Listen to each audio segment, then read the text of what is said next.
مجھے کیا دانش فرنگ لبا سکے گی؟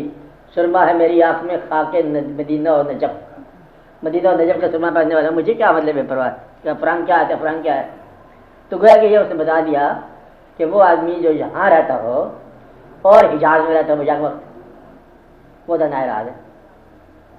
مطلب جو آدمی زمین پہ رہتا ہو اور خدا کے ساتھ رہتا ہو دنائے راز ہے۔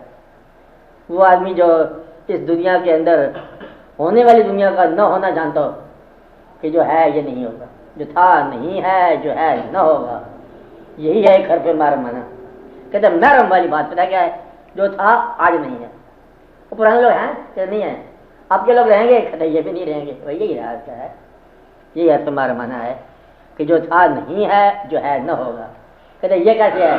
جتنے محترم نام ہیں سارے کے سارے ماضی کے ہیں، جتنے چراغ ہیں سب ماضی کے جلائے ہوئے ہیں، جتنے مطلع انوار ہیں سارے کے سارے ماضی کے ہیں، جتنے مرکز تجلیات ہیں سارے کے سارے ماضی کے ہیں۔ تو گویا کہ مر جانا یا رخصت ہو جانا اس سے کوئی فرق نہیں پڑتا مرکز تجلیات کے لیے۔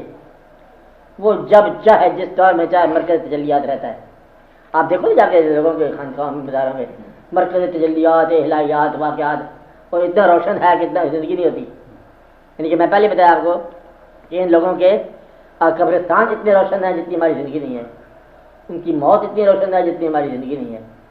تو وہ لوگ بڑے عظیم لوگ تھے، وہ مرکز راز جانتے تھے، محرم راز، جن کو راز مل گیا اور وہ پھر ایسے روشن ہو گئے۔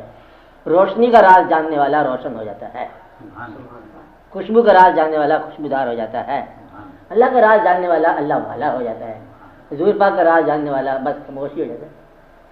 وہ اور ہی کہانی ہے، اس کے بارے ہم کچھ نہیں کہتے۔ اب یہ سمجھو جو بڑی بات ہوتا ہے جو اس راز کو جان جائے، بس وہ جان جائے تو میں چپ ہو جاتا، وہ بتا نہیں سکتا کیا ہوگا تو کیا نہیں ہوگا۔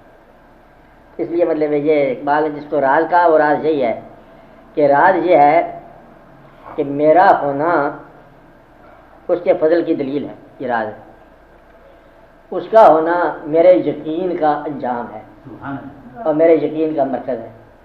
میں اس کے ثبوت کی بات نہیں کرتا، تو میرا یقین ہے، نہیں ہے تب بھی ہے تو تب بھی ہے، مطلب یہ ہمارا اعتماد پیدائش۔